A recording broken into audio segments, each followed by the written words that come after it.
संतों के महामहिम वचनों के अनुसार जो चलता है वो पुण्य एकत्रित करता है, और जो कुमार्गगामी बुद्धि के अनुसार चलता है वो पाप एकत्रित करता है। भगवान के सिवा, सुनो महापुरुषों के वचन है, भगवान के सिवा तुम किसी और का सहारा लोगे तो अंत तक तुम्हें पछताना पड़ेगा।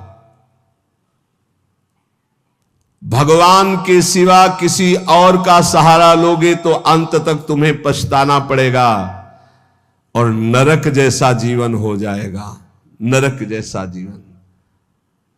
भगवान के आश्रय में जो अपार सुख होता है, कैसे हम तुम्हें बताएं। ये जीव सोचता है धन का आश्रय, परिवार का आश्रय, बिल्कुल सब नाटक, धोखा ही धोखा, सच्ची वाली। भगवान के सिवा दूसरे का सहारा लोगे तो अंतिम में तुम्हें पछताना पड़ेगा, नरक जैसा कष्ट होगा। और अगर भगवान का सहारा है तो सच्ची माने जीवन परम मंगल में देखने को मिल रहा है।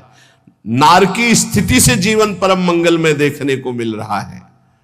दूसरा, संसार के मनुष्यों से जो प्रेम किया जाता है वो अगले जन्म का निमंत्रण है, अगला जन्म का। और यदि भगवान से प्रेम किया जाता है तो परम धाम जाने का, अगला जन्म का खत्म। अब देखो तुम्हें पसंद क्या करना है।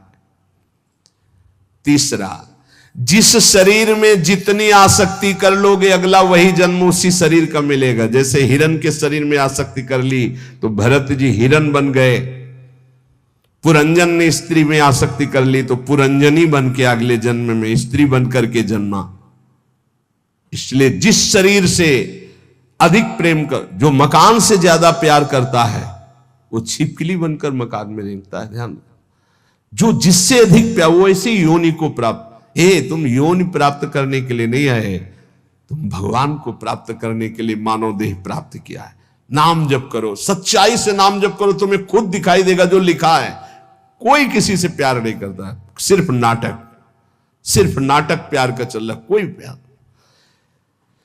जो राग और द्वेष पूर्वक जीवन व्यतीत करता है वो दुर्गति का पात्र बनकर के नाना प्रकार की नारकी योनियों को भोगता है और प्राय राग द्वेष में ही जीवन जा रहा है। ये 18 दोष भोगने ही पड़ते हैं जो भगवान का भजन नहीं करता।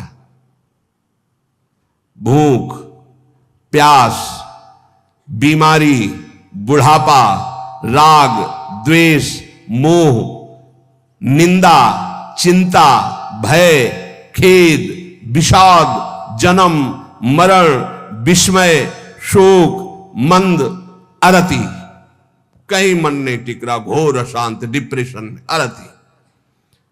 ये 18 दोष भगवत विमुख को भोगने ही पड़ते हैं।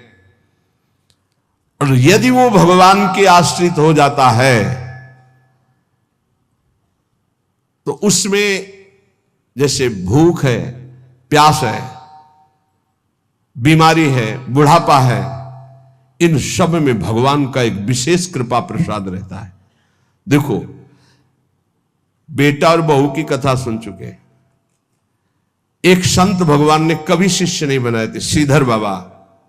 और जब वृद्धावस्था आई तो अपने लोग 8-10 संतों की होड़ लगती थी कि देखो आपने 1 घंटा सेवा की है, अब आप हटिए, अब हम सेवा। और जानते उनको कैसे सोच कराई जाती थी?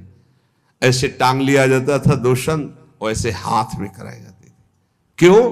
क्योंकि भजन करते थे। सौभाग्य था किसको शौच कराने को मिले, किसको स्नान कराने को मिल जाए, किसको वस्त्र धारण। ये सौभाग्य, भगवान के सिवा किसी को अपना नहीं माना।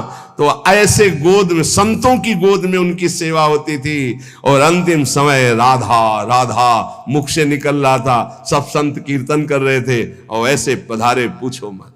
ये है ना कोई शिष्य, ना कोई जगह, ना कोई 1 रुपया। तो ऐसे भगवान की तरह अंतिम समय उनकी पूजा हुई। जब उनका शरीर असमर्थ था, ड्यूटी लगती थी, अलग अलग ड्यूटी थी। कई संत भगवान अपने ड्यूटी लगी थी कि इतने बजे से इतने, और लड़ाई होती थी। देखो आपने 1.25 घंटा आज कर लिया, 15 मिनट ज्यादा कर लिया, अब आप हटिए, आप हम मुझे तो कहते यार थोड़ी देर और कर ले। मतलब लोभ लगता कि जितना अधिक मैं सेवा कर पाऊं। क्यों? क्योंकि भजन परायण थे और वहां पैदा किया है, संपत्ति दी है, लात मार रहे। भगवान से विमुख जो है उसे 18 दोषों को भोगना पड़ता है। जो भगवान के कृपा पात्र होते हैं उन्हें संत संग मिलता है। जिन्हें संत संग मिलता है उनमें अंत काल में जैसे भगवत प्राप्ति होगी वैसा संयोग बना दिया जाता है। अंत काल में दादू मन ही सो मल उपजय, मन ही सो मल धोई, सीख चले गुरु साधु की, तो तू निर्मल होई। नाम जपे रुचि साधु को, साधु जपे रुचि नाम, दादू दोनों एक टक, यहू आरंभ यहू काम।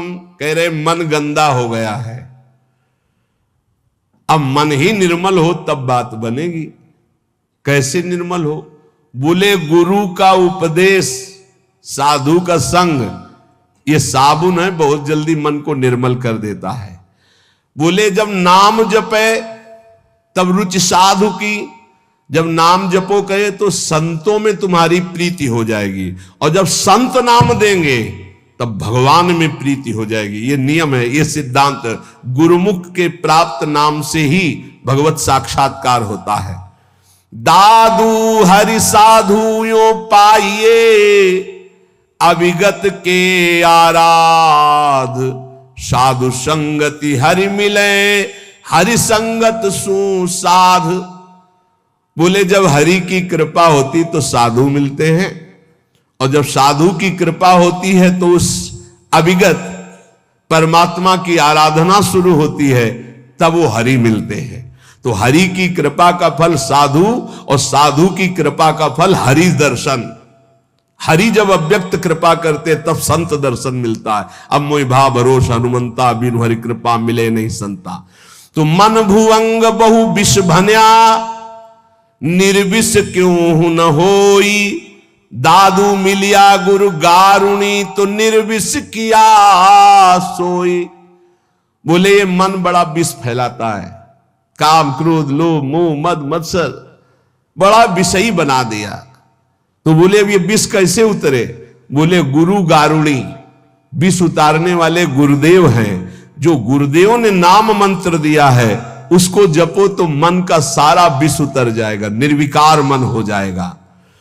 पूजा मान बड़ाइया, आदर मांगे मन, राम गहे सब परिहरे, सोई साधु जन। सबके मन में होती है हमारी पूजा हो, हमारी मान हो, हमारी बड़ाई हो, हमारा आदर हो। लेकिन साधु वही है जो मान बड़ाई आदर को स्वीकार नहीं करता, इच्छा नहीं करता। सब में मेरे प्रभु है, सबको प्रभु को भाव से प्रणाम। इतने विराट रूप भगवान इतने रूप में आकर दर्शन देते हैं, ये भाव नहीं रखना। मान बड़ाई आदर इसका कहीं भी नहीं। मेरे प्रभु आकर मुझे दर्शन देते हैं, करुणा करके इतने रूपों में दर्शन देते हैं। जो भगवान को प्राप्त करना चाहता है वो साधु कैसा होता है? जो मान बड़ाई आदर आदि को भी स्वीकार नहीं करता। विश्व सुख माही रमि रहा, माया हित चितलाई, सोई संत जो उबरे, स्वाद छोड़ी गुण गाई। संसार के विषय भोगों में रम रहे जीवों का उद्धार कौन कर सकता है? बोले संत। बोले कौन संत? जो बोले केवल भगवान के गुण गा रहा, उसके बदले में कुछ नहीं चाहता है। अगर कुछ चाह है, रुपया पैसा भोग सामग्री स्वाद मान बड़ाई प्रतिष्ठा, तो उसकी वाणी का प्रभाव नहीं पड़ेगा। विषयों में फंसे हुए, माया में फंसे हुए जीवों का उद्धार किससे होता है? बोले संत से। बोले किन संत से? बोले सोई संत जन उबरिया।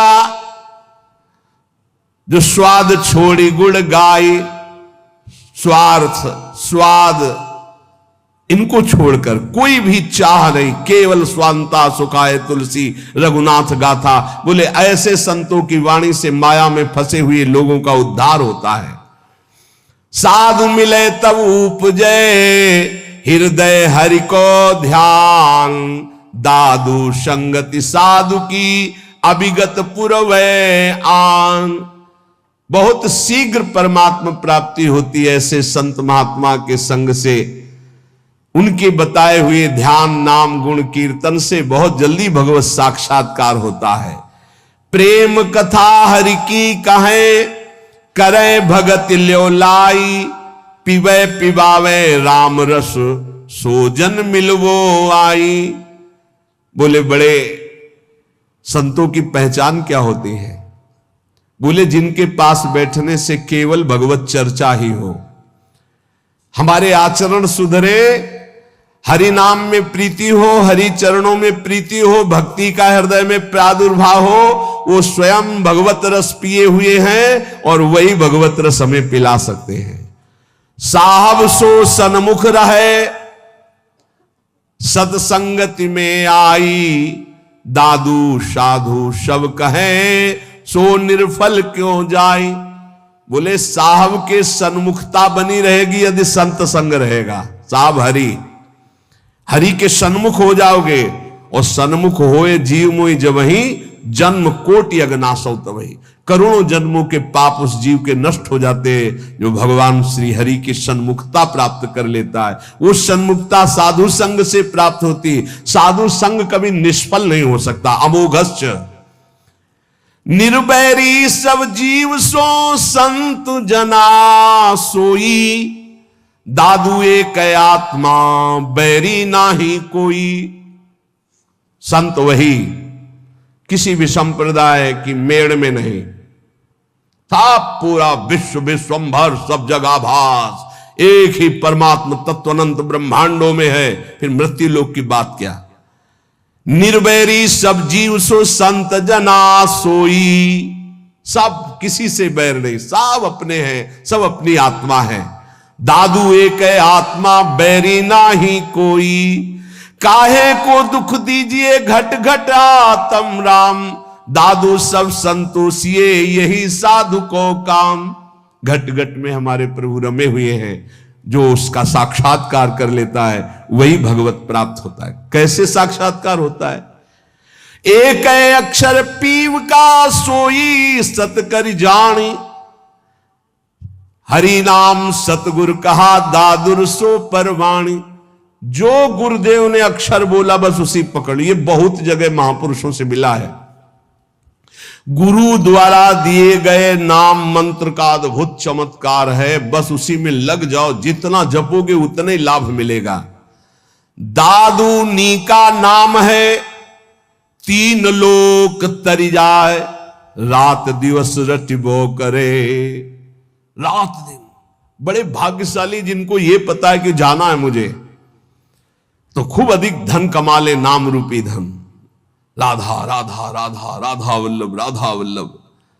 दादूनी का नाम है, हरि हृदय न विसारी, मूर्ति मन माही बसे सांस सांस संभारी। तब जानना कि हमारा नाम रंग ला रहा है, जब हर श्वास में नाम चले और सामने नामी की छवि विराजमान हो। दादू साहब कह रहे, मूर्ति मन माही बसे सांस सांस संभारी, दादूनी का नाम है आप कहे समझाई, और आरंभ सब छाड़ दे हरि नामो ल्यो लाई। केवल लगन लगा लो नाम में, सब पूर्ति हो जाए। जितना नाम अधिक जपोगे, श्री भगवान गीता जी में कहते हैं कि कई प्रकार के हमने यज्ञों का वर्णन किया। श्रेयान द्रव्य मयाद्यज्ञाज ज्ञान यज्ञ परंतप, सर्वम कर्माखिलम पार्थ ज्ञाने परिसमाप्यते। बड़ी यज्ञ अभी कल चर्चा की थी कि श्री भगवान ने बताया ब्रह्म यज्ञ, द्रव्य यज्ञ, स्वाध्याय यज्ञ, तप यज्ञ, प्राणायाम यज्ञ, भगवदर्पण यज्ञ, अभिन्नता यज्ञ, कर्तव्य कर्म रूपी यज्ञ, विषय हवन रूपी यज्ञ, समाधि रूपी यज्ञ, योग यज्ञ, स्तंभ प्रवृत्ति, ये सब यज्ञ हैं। इन सब यज्ञों में भगवान कह रहे हैं जो द्रव्य यज्ञ है, रुपया पैसा से जो यज्ञ होती है, ये जितनी भी यज्ञ हैं इन सब में ज्ञान यज्ञ श्रेष्ठ है। सर्वम कर्माखिलम पार्थ ज्ञाने परिसमाप्तये, इसलिए श्रेयान द्रव्य मयाद यज्ञाज ज्ञान यज्ञ परम तप। परम कल्याण जो होता है वो ज्ञान होने से होता है। इतना तो ज्ञान हो जाना चाहिए कि हमारा स्वरूप भगवान का अंश है, भगवत स्वरूप है। हम शरीर में फंस गए और मुझे मुक्त होना, इस शरीर से मुक्त होना है। अगर इस शरीर से मुक्त नहीं हुए तो बहुत घटिया शरीर मिलने वाले हैं। कीड़ा मकोड़ा कितने योनियां हैं।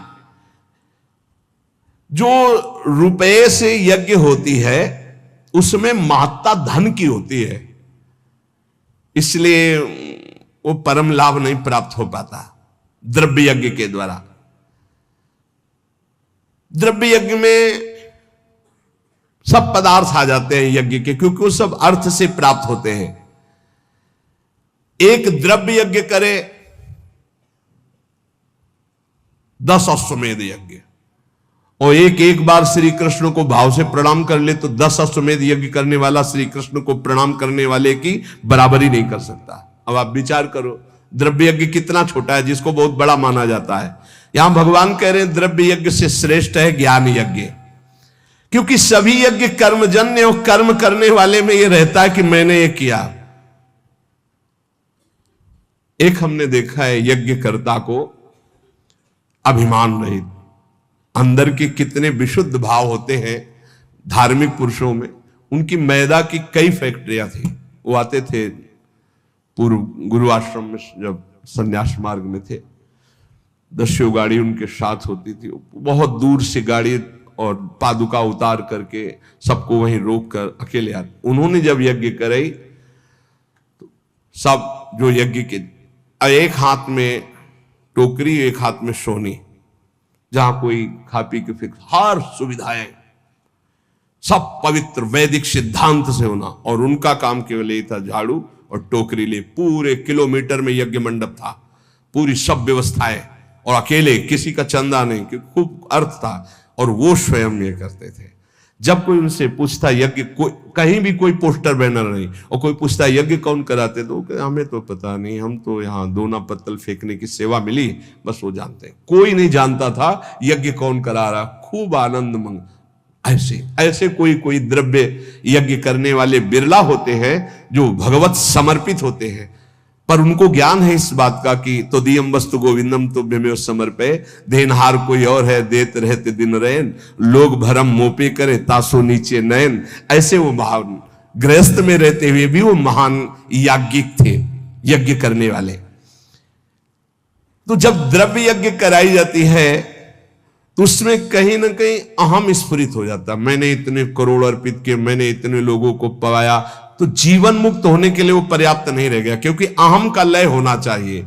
इसीलिए भगवान कह रहे सर्वम कर्माखिलम पार्थ ज्ञाने परिसमाप्तये। ज्ञान में क्या होता है, अहम का नाश हो जाता है। इसलिए भगवान यहां कह रहे कि सबसे बढ़िया यज्ञ है ज्ञान यज्ञ। अंतःकरण में 3 दोष होते हैं जिनके कारण भगवत साक्षात्कार नहीं हो पाता। मल कहते हैं संचित पाप को। जो संचित पाप होते हैं उनके कारण भजन में मन नहीं लगता। जहां भजन शुरू करोगे, भगवत मार्ग की बातें शुरू करोगे, तो पाप आकर्षण शुरू हो जाएगा। इसे मल कहते हैं। दूसरा होता है विक्षेप, चित्त का चंचल होकर बार बार भोगे हुए विषयों का चिंतन करना, इसे विक्षेप कहते हैं। आवरण कहते हैं अहंकार, अज्ञान।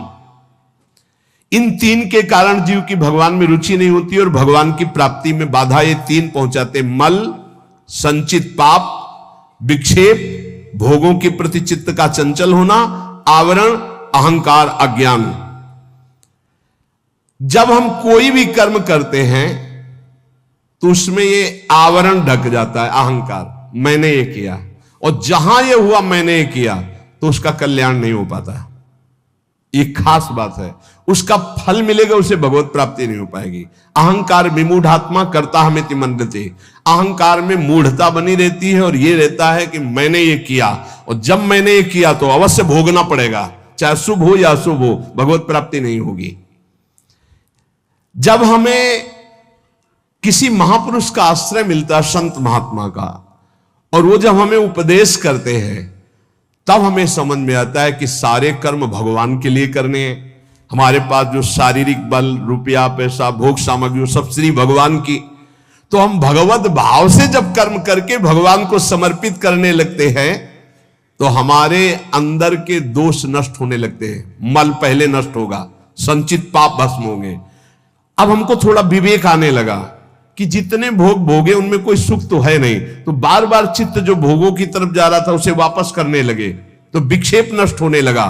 अब अहंकार भगवद अर्पित होकर के चरणों में चला गया, तीनों ठीक हो गए। मल विक्षेप आवरण जहां हटा तो सामने सच्चिदानंद भगवान का उसको अनुभव हो जाता है। अब बोले ये मल विक्षेप आवरण हटाने के लिए जो साधु संग चाहिए, गुरु का संग चाहिए, वो कैसे प्राप्त हो? बोले जब विवेक, वैराग्य, समदमादि सठ संपत्ति, मुमुक्षता, श्रवण, मनन, निधिध्यासन, तत्व पदार्थ संशोधन, ये जो दैवी भागवती ज्ञान के साधन है, इनकी जब प्राप्ति की इच्छा होती तो गुरु बनाने की इच्छा होती। कोई ऐसे संत मिले, कोई ऐसे सदगुरु मिले। देखो भगवान सामने विराजमान है अर्जुन के, और कह रहे हैं कि जब कभी मल विक्षेप आवरण हटाने के लिए ज्ञान की आवश्यकता होती है तो गुरु की प्राप्ति की इच्छा होती है। तो अपने मल विक्षेप आवरण को हटाने के लिए, कल्याण प्राप्ति के लिए, मंगल के लिए, सुख प्राप्ति के लिए, ज्ञान यज्ञ के लिए, तत्व ज्ञान के लिए किसी संत का आश्रय लो। कैसे? बोले तद्विद्धि प्रणिपातेन परिप्रश्नेन सेवया उपदेक्षन्ति ते ज्ञानम ज्ञानिनस्तत्वदर्शिनः। भगवान से पहले प्रार्थना करो कि हमको तत्वज्ञानी महात्मा मिल जाए। बड़ा मुश्किल है तत्वज्ञानी महात्मा मिलना। ये छोटी छोटी मेड़े ऐसी बन गई हैं, लड़ाई झगड़ा, एक दूसरे की निंदा स्तुति समझे नहीं पा रहे। जैसे जमीन में खड़े होकर देखो तो कोई 7 खंड की, कोई कुछ ऐसे बिल्डिंग, और थोड़ा हेलीकॉप्टर में बैठ के देखो ऊपर उड़ के, तो सब एक जैसा दिखाई देने लगेगा। तो जो ऊंचाई में चढ़ा हुआ महापुरुष है वो एक जैसा दिखता है, सब जगह एक है। देखो शास्त्रों में हमने, वैदिक सिद्धांतों में भी पाया, आ ब्रह्म है, आ। अब आप कुछ भी बोलो आ निकलेगा। सर्वव्यापी ब्रह्म आ है, ये हमने शास्त्रों में पाया। का, खा, गा, चा, छा, टा, ज्ञा, का से लेके ज्ञा तक कोई भी अक्षर बोलो, आ निकलेगा। अब जो अक्षर है वो ब्रह्ममय है। ऐसे ही चराचर जगत ब्रह्म में, सर्वम खलमिदम ब्रह्म। अब ये वेद सिद्धांत पढ़ते हो, लड़ाई झगड़ा कहां रह गया, कहां निंदा स्तुति रह गई, कहां राग द्वेष रह गया, कहां छोटा बड़ा रह गया, कहां अपना पराया रह गया। यही समझ, सनातन आकाश की तरह है, ध्यान रखना। सनातन धर्म आकाश की तरह है, सनातन धर्म वायु की तरह है, सनातन धर्म जल की तरह है, सनातन धर्म पृथ्वी की तरह है, सनातन धर्म सूर्य की तरह है। जहां देखो वही सनातन सूर्य है, सनातन वायु, सनातन जल, सनातन भूमि, सनातन आकाश, सनातन अग्नि, अंदर और बाहर, यह है सनातन। तो ब्रह्म सनातन, परमात्मा सनातन, तो धर्म सनातन। उसको समझो, ये छोटी छोटी मेड़े नहीं। सनातन, सनातन आकाश की तरह है, सनातन वायु की तरह है, सनातन अग्नि की तरह है, सनातन जल की तरह, सबका भरण पोषण सनातन। भगवान सबसे पहली बात कह रहे हैं, ज्ञानिनस तत्वदर्शिना। किसका संग करना है? तत्वज्ञानी का। हरिवंश महाप्रभु कह रहे कैसे प्रिया प्रीतम के प्रेम में जाओगे? बोले ये क्रूरापि पापिनो न च सताम संभाष्य दृश्या से सर्वान वस्तुतया निरीक्ष परम स्वाराध्य बुद्धिर्मम। सबको आराध्य रूप में देखो, चाहे पापी हो चाहे पुण्यात्मा, सब में राधा वल्लभ लाल विराजमान है। यह आचार्य का आदेश है। यह है ज्ञानिनस तत्वदर्शिना, सब जगह अपने इष्ट को देखना। ये कहां मिलेंगे? ये भगवान मिलाएंगे। भगवान से सबसे पहले प्रार्थना करनी चाहिए कि मुझे ऐसे संत का सानिध्य दीजिए जो आप में रमण करता हो। मैं तो नहीं पहचान पाऊंगा प्रभु, आप मेरे हृदय को भी जानते हो और संत को भी जानते हो, तो मुझे संत संग दीजिए। अब मोहि भा भरोसा हनुमंता, बिनु हरि कृपा मिले नहीं संता। और जब संत मिले तब क्या करो? तो बोले तद्विधि प्रणिपातेन परिप्रश्नेन सेवया। अर्जुन पहले उन महापुरुषों के पास जाए तो जाकर उनको साष्टांग दंडवत करे। संपूर्ण आत्मसमर्पण का भाव साष्टांग दंडवत में माना जाता है। ऐसा भगवान क्यों कह रहे? क्योंकि बिना श्रद्धा के आपको ज्ञान प्राप्त नहीं हो सकता। श्रद्धावान लभते ज्ञानम। अगर श्रद्धा कमजोर है तो ज्ञान नहीं प्राप्त हो सकता। अगर वास्तविक किसी संत का लाभ लेना है तो श्री भगवान ने आदेश किया, पहले अहंकार छोड़ो, पहले कोरे कागज की तरह उनके पास जाओ। यह इतनी लिखा पढ़ी करके आते कि डस्टर चलाने को मना ही नहीं होता। इतनी लिखा पढ़ी पहले से ही रखी हुई है, बिल्कुल बेकार। आप सच्ची मानिएगा 70 वर्ष जीवन के हो गए, अभी तक ये नहीं निर्णय कर पाए कि मुझे चलना किधर है। अहो भाग्य आप लोगों का जिनको ये चित्त का समाधान हो गया कि मेरा मार्ग क्या है। नहीं, 70 वर्ष हो गए और अभी ये नहीं पता कि चौराहे पे खड़े कि जाऊं किधर, ज्ञान मार्ग में जाऊं कि ध्यान मार्ग में जाऊं कि योग मार्ग में जाऊं, भजन मार्ग में जाऊं कि, अभी तक ये निर्णय नहीं। भगवान कह रहे किसी ज्ञानी महापुरुष का आश्रय लेना है तो श्रोत्री और ब्रह्मनिष्ठ दो बातें कही है। श्रोत्री कहते हैं जिन्होंने खूब गुरुजनों के चरणों में बैठकर शास्त्रों का श्रवण किया है, और ब्रह्मनिष्ठ जो उसी तत्व में स्थित हो चुके हैं। ऐसे महापुरुषों से निवारण होता है संसार का, जिनका एक ही उद्देश्य केवल श्री भगवान और भगवान में स्थित है। भगवान आदेश करते प्रणिपातेन, उन महापुरुषों के पास जाए, हाथ जोड़कर साष्टांग दंडवत करे, नीचवत सेवेत सदगुरुम, अपने को सबसे नीचवत मान करके सदगुरु का सेवन करे। कभी भी शरीर से गुरु का निरादर न करे, तिरस्कार न हो, इसलिए गुरु के सामने नम्र सरल और जिज्ञासा के भाव से उनकी आज्ञा पूर्वक सेवा करे। अपने आप को गुरु के चरणों में सबसे छोटा अधीन सेवक समझे। शरीर और वस्तुएं दोनों गुरु के आज्ञा के अनुसार हैं। साष्टांग दंडवत प्रणाम का मतलब है मेरा शरीर गुरु की आज्ञा पे चलेगा, अहम गुरु के चरणों में अर्पित है। सेवया, भगवान कह रहे परिप्रश्नेन के लिए सेवया, शरीर और वस्तुओं से गुरु की सेवा गौण, मुख्य है गुरु की आज्ञा का पालन करना। जिससे गुरु प्रसन्न हो बस वही कार्य करना। उनकी प्रसन्नता प्राप्त हो गई, उनके मन के संकेत के अनुसार तुम्हारी चेष्टा हुई, उनकी आज्ञा के अनुकूल तुमने कार्य किया, तो प्रश्न करना ही नहीं पड़ेगा, उत्तर तुम्हारे हृदय में अपने आप आ जाएगा। देख लेना, संत महापुरुषों की सबसे बड़ी सेवा होती है उनके संकेत के अनुसार चलना, उनके इशारे को समझना, वो किधर चलाना चाहते हैं, वो क्या चाहते हैं, अपना जीवन उनकी आज्ञा में अर्पित करना। संतों को जितना सिद्धांत प्रिय है उतना अपना शरीर प्रिय नहीं है। तो एक आदमी संत की शरीर सेवा करे, उनकी आज्ञा का उल्लंघन करे, और एक आदमी केवल उनकी आज्ञा का पालन करे, तो संत कृपा उसके पास ज्यादा फलीभूत होगी जो आज्ञा का पालन कर रहा है। संत सिद्धांत की रक्षा के लिए अपने प्राण त्याग सकते हैं। इसलिए सच्चा संतों का सेवक वही है जो उनकी आज्ञा का दृढ़ता पूर्वक पालन